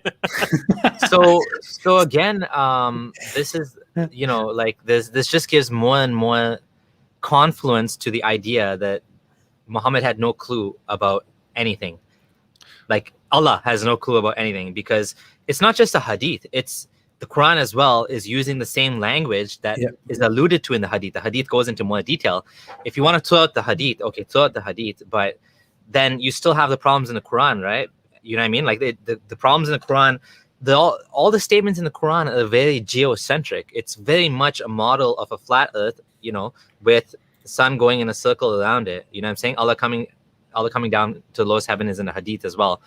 But you would have to probably throw out all of these hadith in the modern world, because it's just like that's the only way to save the Quran now, right? Because the Quran is a little bit more vague and you can kind of reinterpret it. But for those of us who actually care about what Sunni Islam is teaching, this adds more confluence to a very flawed cosmology coming from the creator of the universe, right? Like we expect better from the creator of the universe. That, I had this guy in Hizb ut-Tahrir actually tell me, this guy that was debating with me when I left Islam, it wasn't Allah's goal to correct the flawed science of the 7th century. So he just let it be misunderstood. Like he added to the problems by speaking in the flawed language. Like, at what point do you want to just admit that this is wrong? You know what I mean? It's like, no, exactly. he was just trolling them. Like, what? Like, it takes some real absurdity, some real cognitive dissonance, some real willful ignorance to see hadiths like this accompanied with Quran verses that are so clear, undeniable, and you see very clearly in them that neither the Quran's author nor Muhammad, who I say is the same person, had any idea about how the universe works. And they clearly say that the sun goes somewhere at night. If you look at those hadiths, I mean, it should be a rule that if Muhammad asks a question, hey, do you know how this and this works? And then the other person says, Allah and His Messenger know best, then you are to expect something very dumb after that, because then Muhammad starts making up some very stupid stuff. It's so funny. He exposed himself by doing this. Yeah. It's like he wants to be smart. Hey guys, you want to know what happens when this and this? It's like nobody asked you. Know best. Nobody even asked him. He's asking them to ask him. Do you know what I mean? Yeah. Like this is like extreme narcissist. It's like I go to my kids. Hey guys, you want to know about this? Like, okay, with the kids it's more understandable. But this guy was just like making up stuff as he's going along. He wants to be like the smart, and of course they preserved it. Thanks to them. Yeah. There is the other story. There is this thing.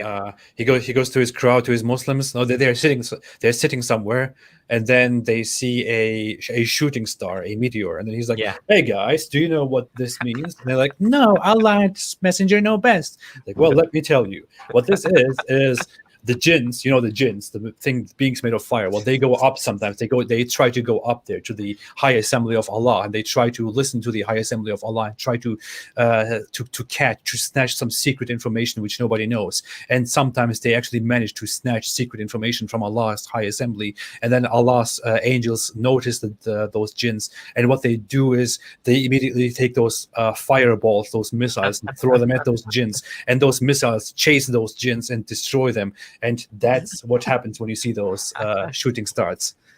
Yeah, that's what happens, guys. And they're like, "Oh wow, thank you for enlightening us." I found the hadith he just talked about. Yeah. Oh yeah. Oh, you found the same one? Yeah. Exactly the same one. Yeah. He's gloating, like, look at that star. Let's read this. Who wants to read this? I think I'll let Apostate Prophet read it. Oh, okay. Can you see it? Is it big enough? Yeah. Zoom in a little bit more. Okay. So this is narrated by Ibn Abbas, a very valuable person. We were with the messenger of Allah while he was sitting with a group of his companions when they saw a glowing shooting star.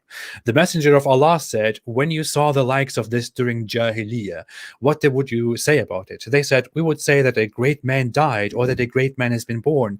The messenger of Allah said, it is not shot due to the death of anyone, nor his coming into life. No, no, no. Rather, when our Lord decrees a matter, he is glorified by the bearers of the throne. Then he is glorified by the inhabitants who are below them, then those below them, until such glorification reaches this heaven. Then the inhabitants of the sixth heaven ask the inhabitants of the seventh heaven, what did you, Lord, say? He said, so they inform them. Then the inhabitants of each heaven seek the information until the news is conveyed to the inhabitants of the heavens of the earth. The shayateen, the devils, try to overhear, so they are shot at, so they cast it down to their friends. Whatever they came with is true as it is, but they distort it and add to it.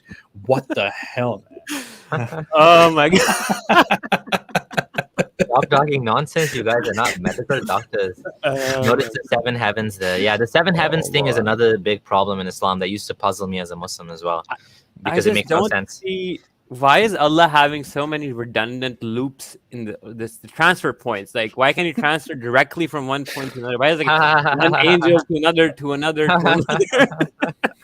And it creates this weird security loophole where when he's passing, it's like a Wi-Fi connection that's not secure without password. Yeah. Allah has bad internet. He's it's I was gonna say, like what you were saying, just to add to what you were saying, Ridwan, that the hadith basically confirm, like, you know, the hadith that says one, we talked about this in the last episode, there's not hadith, the Quran verse that says one male witness was two females. Then you have a hadith that says, well, women are dumb. That just goes perfectly along with the Quran. I mean, meaning, like, if you wonder why would Muhammad say that, well, he told you why. So you don't need to guess. The sun setting in a muddy pool, you know, that's okay. That doesn't make sense. Well, look at the hadith. The hadith explains, well, it's going down in a circle around the flat earth, right? And it's asking Allah's permission. I actually had a very smart friend. His wife went to Harvard. I think she was a convert, Egyptian friend, one of the guys who runs Quran.com. And he actually told me, how do you not understand this hadith? It's metaphysical about the sun, you know, setting and asking for permission and blah, blah, blah. And I said, no matter how you look at it, the sun is always in the sky in the same spot. Like, there's no way to make sense out of this hadith, because if it's setting, if it's going and asking Allah for permission, but it's there in the same, like, you can put a camera on the sun, it's there 24/7. Now, if you want to make it into some metaphorical thing, that's totally up to you. But that's not how anyone understood it at that time, right? It's just now you're making it more and more unfalsifiable. What's the word? Unfalsifiable. Yeah. Basically, you're making Islam unfalsifiable by saying none of these things. So, like the shooting stars thing, I don't usually use. I don't pick on that because, again, it's secrets of the unknown. But the sun setting in the spring, and, you know, Allah coming. These things actually cause problems because they clash with the real world cosmology, the seven heavens. We can find out what the seven heavens meant. And by the way, Bud Ehrman, I learned this from him. And the funny thing is, it was in a. Actually, it wasn't Bud Ehrman. It was Nadir was debating with, I think, Arun Ra. And he brought up the seven heavens, and Arun Ra was like, seven heavens, yeah, like Saturn, Jupiter, Mercury, Mars, and Venus, and the moon, or something, right? That's the seven heavens. Like, that's exactly Plato's seven spheres. That's what ancient people used to believe in, the seven heavens. Yeah. It's clear as day. And then he explained it so beautifully that, okay, and he's not even no, it was Richard Carrier. Richard Carrier did this with Nadir. And he said, okay, look, if the Quran, and he was using the example of the Bible, but it makes perfect sense with the Quran. If the Quran doesn't define a certain term, that means that people understand it already. You're not changing the meaning. So we look and see, what did those people understand at that time? And that's exactly what they understood, the seven planets. Yeah. Right? Like the big ones. So at that case, we can understand that like this is wrong. The Muslims today will now say it's seven universes. Okay, the first heaven is this entire universe, and then there's another universe. But like, that's not what they understood it as, right? And so I thought it was 7 layers of the atmosphere. That's even worse because that's just stupid. There's not even seven. Yeah, because seven layers. the Quran says that the stars are in the nearest heaven. That wouldn't make any sense. Yeah. Yeah, exactly. That alone blows that apart. I think Nadir tried to use that as well with me, and I'm like, no, the Quran says the nearest heaven has stars as lamps or whatever. Right? Gondal, how much time do you have left? Like about 15 more minutes. And Okay. then we can wrap it up. Yeah. So do you want to We go back to through the a few more slides then? things. Or? Yeah. I want to add something very brief. I want to go very long, but to the whole thing, when you bring up the whole issue with the sun not moving anywhere and being right there, what's very funny is I actually made a short video about this stuff in which I challenged all Muslims and said, hey, Muhammad and the Quran clearly described that the sun goes somewhere, that it has a stopping point, that it goes into a puddle, that it goes to worship Allah at night and comes back in the morning, and it will come back from a different direction, and so on. How can you possibly believe this when the sun does not go anywhere? We revolve around the sun and all that, and the sun is there at that same point. And you know what the response was? One Muslim apologist made a response and said, ha ha ha ha ha, so dumb, the sun is not static, the sun actually moves around the galaxy. And then they all forgot everything that we said and said, ha ha ha, look, so ignorant, the sun actually moves around the galaxy, ha, case closed. And this is how it works. That response is comical to me because they're talking about a 300 million year orbit around the Milky Way galaxy, around the super black hole that we have. How is that related? How is that relevant to humanity? Yeah. I mean, it's a joke, right? To actually say that's what the Quran's talking about. Yeah. Clearly, everybody thought the Quran's talking about the sun and the moon. Yeah. The orbit of the sun and the moon, right? Like everybody, it's so obvious, right? And obviously that's what Muhammad thought. Now, of course, you can try to retwist it or whatever, but reinterpret it in a different way. But it's not it's not a plausible interpretation because it's just like completely out of place to anything, right? Yeah. And then it always talks about sun and moon. Yeah, like there's no way sun and moon chase each other. They cannot catch up to each other. They follow each other. That's what the Quran repeatedly says. Yep. Okay, so this was weird. I didn't really get this, right? So what's going on here, Gondal?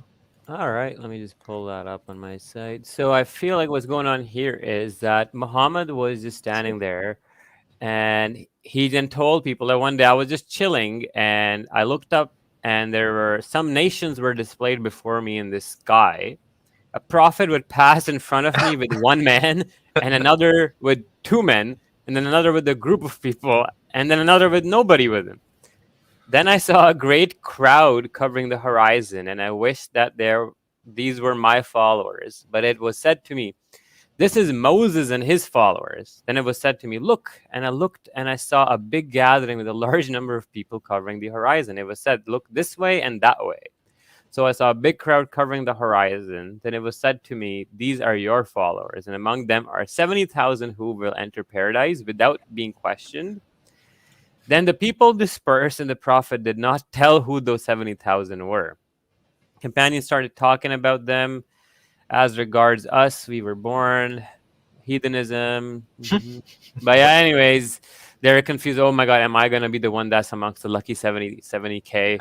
You know, the cool, yeah, Islamic. But like, this is just weird where this guy's just standing there, and then it's just it's like, you know, he did some shrooms, and he's just standing looking at the sky, and he's seeing these images, or I don't know.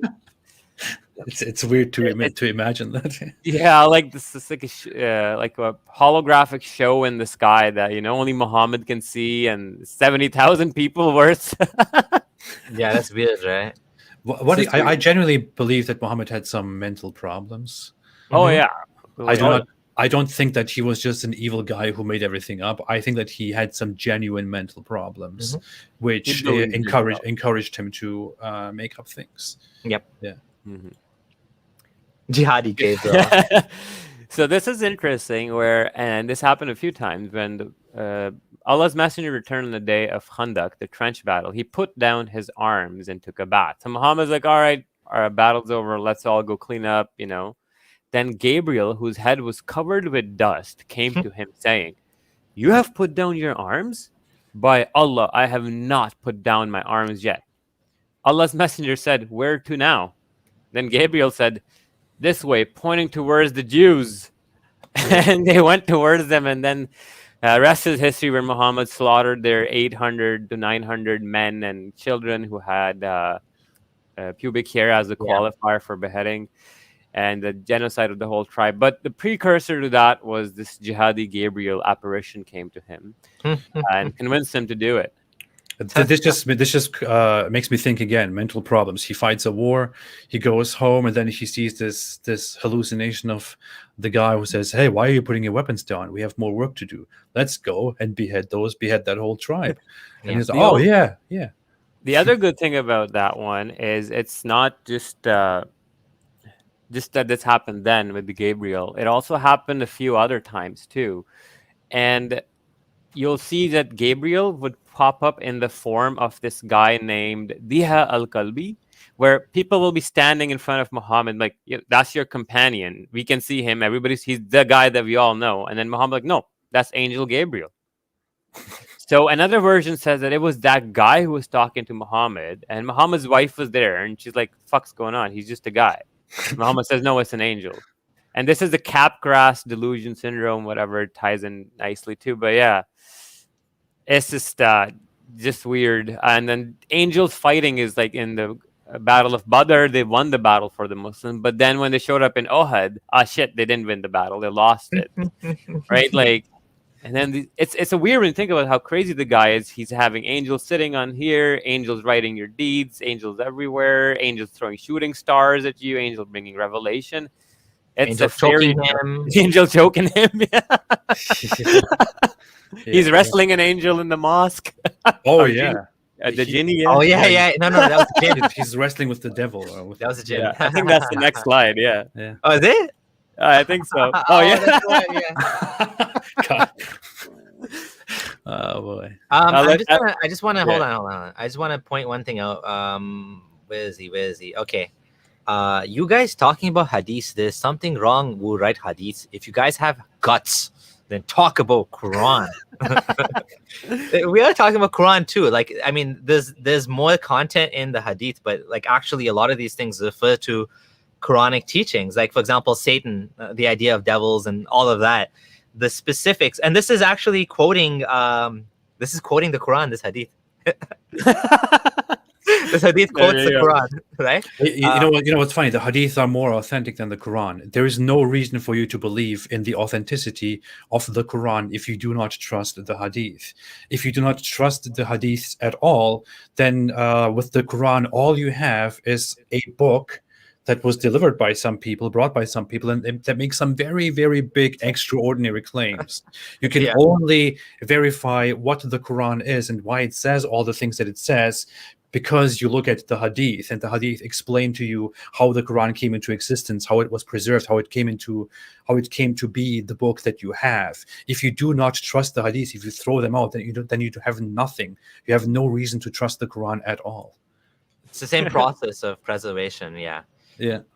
But in this hadith, it's just that Muhammad literally has like fist fighting, like UFC match with the genie, and he's tackling him. And then eventually he says that Allah gave me an upper hand and I put Satan in the chokehold. So I don't know if he's getting the one back because, Gabriel choked him. He's like, I'm going to choke this guy. What's funny is, no doubt, I thought of tying him to one of the pillars of the mosque till we get up in the morning and see him. But then I remembered the statement of Prophet Solomon. Such a nice guy. Yeah. So wait, I'm just picturing Muhammad has this imaginary devil in his arm in a chokehold and he's dragging it to the pillars. I wanted to tie him up so you can all see him, but then, I didn't do it. Yeah. So he's gone now. Okay, this one's good. Okay. Oh my god! Oh, I'll let AP read this one. Really? Will you do me the honor? I'll do it. You want me to do it? Okay, yeah, Samir, do it. What? Okay. Who? Samir? Okay, you do it. Yeah. Okay, I'm just gonna ignore the first part about putting on a cloak, blah blah blah. Okay, I don't know why they mentioned that about the cloak, which was perfumed, and there was a trace of yellowness on it. Why did anyone even bother to? It's a skid mark, bro. So there was okay, whatever. I don't care about your cloak, man. It has yellowness on it, whatever. He said to the prophet, holy prophet, what do you command me to do during my umrah? it was at this juncture that the revelation came to the messenger of Allah, and he was covered with a cloth, I guess the one with yellowness on it. And Allah said, would that I see revelation coming to the messenger of Allah. Hazrat Omar said, would it please you to see the messenger of Allah receiving the revelations? Omar lifted, so he was under the cloth. They lifted the cloth. Hey guys, you want to see this? Big show, come and see the prophet getting revelation extra. Okay. Oh look, there he is, eh? And Omar lifted the corner of the cloth, and I looked at him, and he was emitting a sound of snorting. The narrator said, I thought it was the sound of a camel. When he was relieved of this, when he stopped snorting, he said, where is he who asked about Umrah? So the prophet's done snorting like a camel, under his cloth. The person came, the prophet said, wash out the trace of yellowness. Oh yeah, wash off the perfume or whatever, and then do your Umrah. I think this is a case of where a guy just kind of like had a moist fart and he had So there's an interesting story to this. Abdullah Gondal and I were in a Facebook group called Speaker's Corner. It's called Speaker's Corner, and Gondal shared this hadith, and they kicked us out of the group because he shared a hadith about Muhammad snorting like a camel. Okay, like we didn't make up the hadith. It's embarrassing. Okay, Muslims might be embarrassed by that, but that's what he was doing. It was like, spit was coming out of his mouth and snorting like a camel. Like, yeah. Wait. So the hadith say that that Muhammad was receiving revelations from Allah, and while he was doing that, he was making very strange noises, like snorting like a camel. And you brought this up to Muslims in a discussion, and they kicked you out. Yeah. They got mad. And it's called Speaker's Corner. It's a debate group. I don't even know how I ended up in that group. I think one of them added us or something. I don't remember. I don't know. Boy. Anyways. It's so ridiculous. It is ridiculous, right? Okay. That just sounds. There are more hadith. There is, for example, another hadith in which Gondal, I'm sure you're very familiar with that one. It says that Muhammad, whenever he would receive revelations, he would hear a sound like the ringing of a bell, and he would feel very uncomfortable, and then the state of revelation would be over, and he would be very sweaty and things like that. In this one, you see that when he would receive a revelation from Allah, he would make very strange noises and be under a cloak. And it just makes you think. I mean, when I think about this, I think about from the few or the many psychology lessons that I got. What I think about is that Muhammad clearly seems to have a mental disorder, which give him certain seizures and certain delusions, which make him act and think in a certain way. And he has certain episodes after which he believes that he has received a certain revelation. And maybe the whole idea that he is getting revelations from Allah because of his mental disorder made him actually believe or reinforced his idea that he is a prophet, and he started making up more of those revelations while also receiving these episodes, while receiving these seizures and these hallucinations. It simply looks like a bad mental problem. I mean, why is this how Muhammad receives revelations? If Muhammad is the messenger of Allah, why is this how Allah sends revelations to Muhammad? Why are seizures, noises, the way in which Allah sends revelations to his holy messenger? It's very absurd. And so we're gonna wrap it up on that, and it's been a great show. Abdullah Gondal, any final words from you? Speaking of finishing off where AP left off, the whole mental health thing, I personally do believe that the best explanation for Muhammad is temporal epilepsy with a damage or focal origin on the left side of his brain, because we see constantly that his face would turn to the right again and again when he'd get revelation. And then he'd go like this and then something like this, and he'd move his lips while he's completely blanked out. I'm making something special on this thing, but I would say, that's probably one of the most powerful explanations. And when you do survey the evidence, it becomes crystal clear that if we cannot pinpoint exactly what it was, at least we can know with 100% surety that something of neurological origin was happening in his brain that caused all of this. Absolutely. And thank you. That obviously always love your insight, and it's just amazing, that you're able to take your knowledge of Quran and Hadith and now what you're learning and, connect the two. Ridwan, any final words from you? I really enjoyed this show. I think this was really, really great. We went through a lot of fantastic stuff. I really loved this. We should do something together on my channel too. Yeah. We should also talk about the whole psychology of Muhammad and all that. But yeah, I really loved this. Thank you so much, guys. Yeah, it was a pleasure. Honestly, we definitely vibed. This was like, I know we had a bunch of slides and we never got through them, but it was just like we had a thing going on where we were talking, things just were connecting.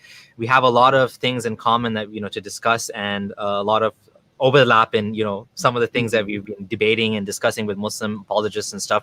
So it was great. We definitely vibed. Yeah, let's do this again. Let's definitely do this again. And very specific topics we can come up with and talk about. I was thinking, if you want to do a presentation on like the mental health on AP's channel, we can also have somebody like Ali Rizvi, who is a pathologist, certified and practicing medical doctor. We can have him on the panel, and then I have a couple other neurologist friends. Maybe we can talk about in detail. It'd be cool. I would love that. I would love to really do that. Yeah. Sure. I would say I know less about that, so maybe I wouldn't be a part of that one. But like, if we're going to do another one on the actual Quran and Hadith, specifically, not necessarily on the medical aspect, then I'll be happy to be part of that. Definitely. Yeah, definitely. for sure. I would be honored. It would be awesome. Well, you know what? I'll start making the slides into like a PowerPoint. We did this one last year on Samir's channel, but I'll make a newer one. And in this one, we'll go on your channel and we will refute Farid and his doctor buddy as well, because they also were involved in this back and forth with me. But yeah, it'll be fun. Awesome. I look forward to it. I'll be watching that one as well. And to everyone that's here, thank you for joining. Don't forget to subscribe to the channel, and to all of my moderators, Food and Religion, Beach Price, Andrew Mudden, and all of the supporters, Zara, and all the patrons as well. Thank you so much for continuing to support the channel and to help me to continue doing this work. Really appreciate it. Thank you to the All-Star team that we had today. This was a great show. Honestly, we can probably go on for 5 hours if you wanted to, but I think we've covered enough. This is enough for anyone to leave Islam. There's enough in, I'd say 10 minutes of the content, like honestly speaking. The accumulation of all of this, and surprisingly, nobody called in. Maybe not surprisingly, I don't know. I'm not sure. Like I said, I'm really happy when Muslims call in, and I'm a bit disappointed that no one called in today. I really, really love it when Muslims call in, and we're going to be respectful. We don't bite. We like having conversations, especially if you don't agree with what we're saying. I'd love to hear it. So in future call-in shows, the two Abdullahs, please do call in. We would appreciate your time. You don't have to be scared. Don't have to show your face even. Just be respectful, and we'll be respectful back. And like, deal with the content. And maybe this content is, we're not trying to be intimidating here. We're not going to make fun of you or anything like that. I mean, we're making fun here, but if you call in, we'll be respectful for sure, right? So do engage with us. I mean, we want that. We definitely want this sort of back and forth, and we want to make this a call-in show, not just us talking by ourselves, right? Like, we want it to be two-way street, not just a one-way street. So just keep that in mind. And thank you guys. And final word, AP. Stay away from Islam. Stay away from Islam. And Gondal, Science Akbar, what do you say? Science Hafiz? Science Hafiz. Science Hafiz. Okay, everyone. Thanks, Take care. everybody. Bye.